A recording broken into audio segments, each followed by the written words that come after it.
Mes très chers compatriotes, en ces instants critiques pour notre nation, je m'adresse à vous avec la gravité et la solennité qu'impose la situation.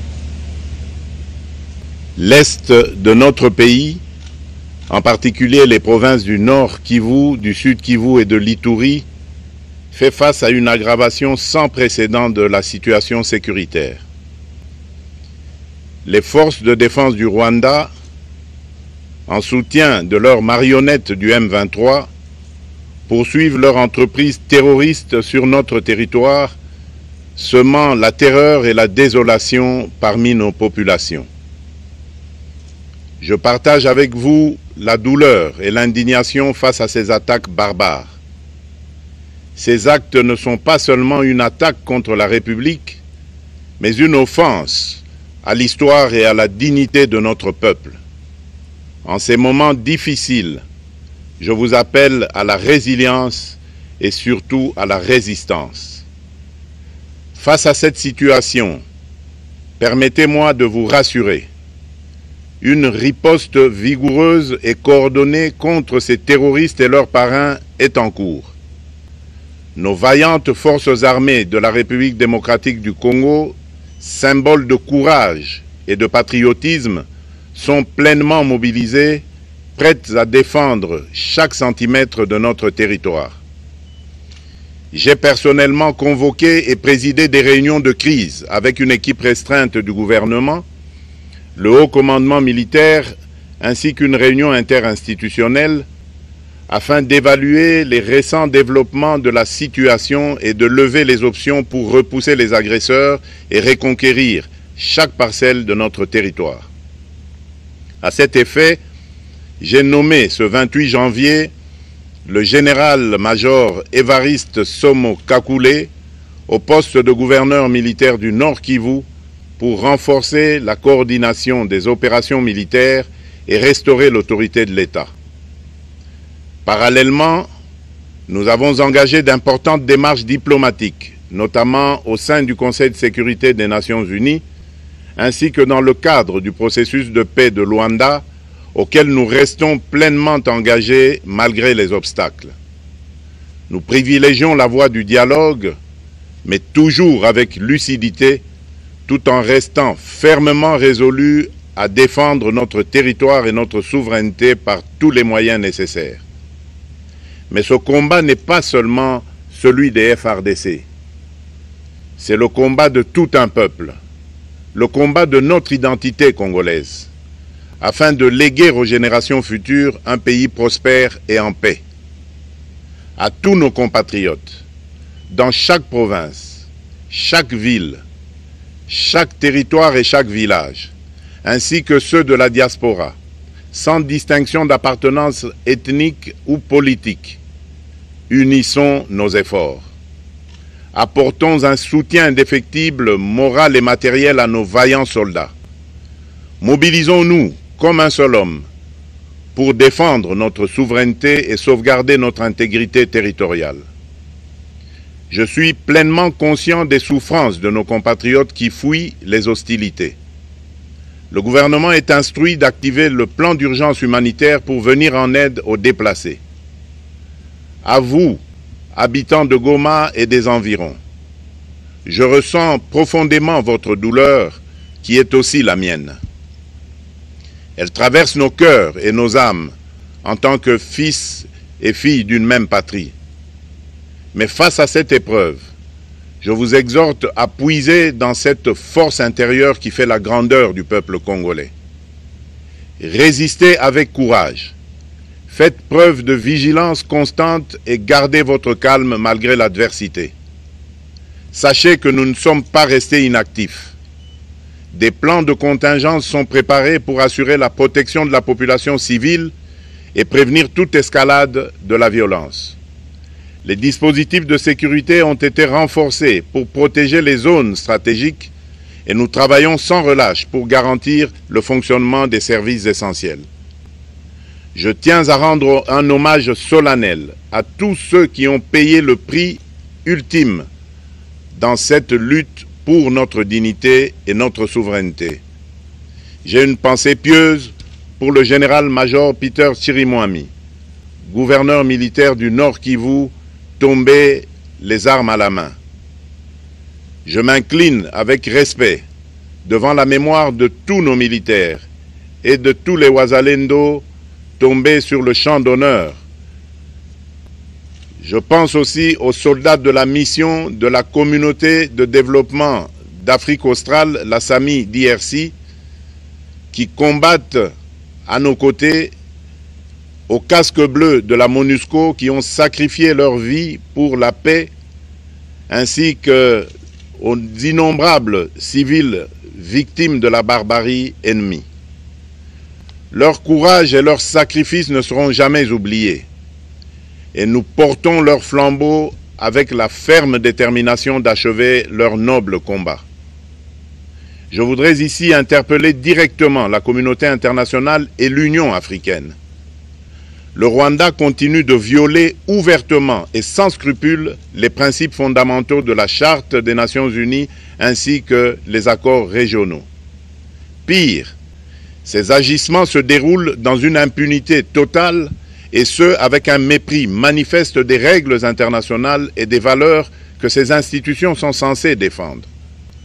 Cette attitude arrogante, qui ne cherche même plus à masquer ses forfaits, est une provocation inacceptable à l'égard de notre souveraineté et de la stabilité régionale. La présence de milliers de soldats rwandais sur notre sol, leur soutien politique, logistique et militaire à leur pantin du M23, ainsi que leur implication dans l'exploitation illégale de nos ressources naturelles, nous conduisent tout droit à une escalade aux conséquences imprévisibles, mettant en danger toute la région des Grands Lacs. Votre silence et votre inaction face à la barbarie du régime de Kigali et aux atrocités perpétrées par ces supplétifs sur notre territoire constituent un affront non seulement à la République démocratique du Congo, mais également aux valeurs universelles de justice et de paix. Le peuple congolais prend acte de cette passivité qui frôle la complicité. Soyez sûrs d'une chose, la République démocratique du Congo ne se laissera pas humilier ni écraser. Nous nous battrons et nous triompherons. Congolaises et Congolais, l'heure est certainement grave, mais notre détermination est encore plus inébranlable. Ce moment critique nous offre l'opportunité de montrer au monde ce qui fait notre force, c'est-à-dire notre unité sans laquelle tous nos efforts seraient vains.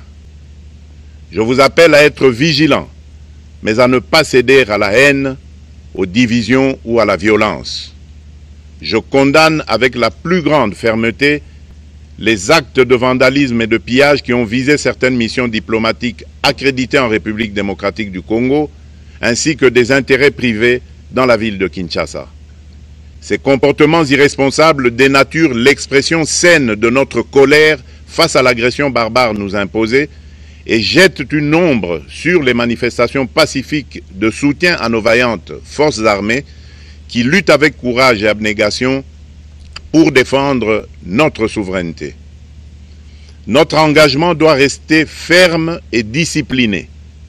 Nous gagnerons cette guerre par notre unité, notre courage et notre sens de responsabilité, et non par la violence aveugle et par l'anarchie.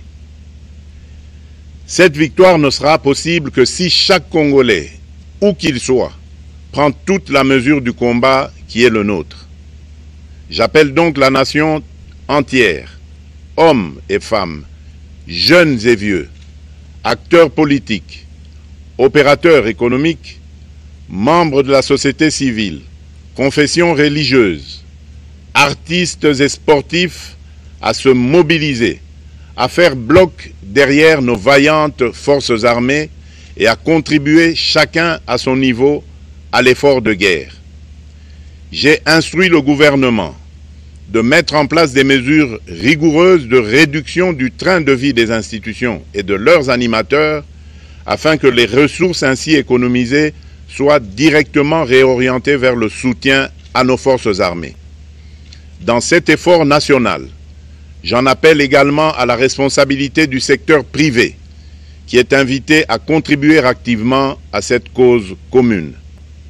Nos soldats se battent avec héroïsme pour la défense de notre intégrité territoriale et de notre souveraineté. Ils ont besoin de notre soutien total, qu'il soit moral, matériel ou logistique. À la jeunesse congolaise, pilier et espoir de notre nation, je vous exhorte à répondre massivement à l'appel de la patrie. Le moment est venu de vous lever, de mettre votre énergie et votre créativité au service de la nation. Nous devons renforcer nos rangs et chaque jeune Congolais prêt à défendre son pays a une place au sein de nos forces armées. Enrôlez-vous massivement dans l'armée. Vous êtes le fer de lance de notre projet et votre mobilisation est déterminante pour la victoire finale. Aux braves populations du Nord Kivu, du Sud Kivu et de l'Ituri, vous êtes le symbole de la résilience congolaise, une source d'inspiration pour toute la nation. Vous n'êtes pas seuls dans cette épreuve. La République tout entière se tient à vos côtés, unis dans l'espoir et la lutte. Ensemble, nous ferons face et surmonterons cette épreuve. À nos vaillantes forces armées et aux vaillants patriotes Wazalendo, véritables sentinelles de la souveraineté nationale, je rends un hommage appuyé et vous exprime au nom de toute la République notre reconnaissance infinie et notre fierté inébranlable. Votre bravoure, votre discipline et votre engagement sans faille inspirent et mobilisent tout un peuple déterminé à défendre son territoire. Sachez-le, la République ne vous abandonnera jamais. Votre combat est le nôtre et vos sacrifices ne seront jamais oubliés. Vous incarnez l'honneur de la nation congolaise. À tous mes compatriotes, d'ici et de la diaspora, la République démocratique du Congo ne pliera pas. La République démocratique du Congo ne reculera pas. Je ne vous abandonnerai jamais. J'en fais ici le serment. Le soleil n'a pas cessé de briller sur notre patrie. Ensemble, main dans la main, nous surmonterons cette tempête et nous ouvrirons une ère nouvelle de paix et de prospérité pour les générations futures.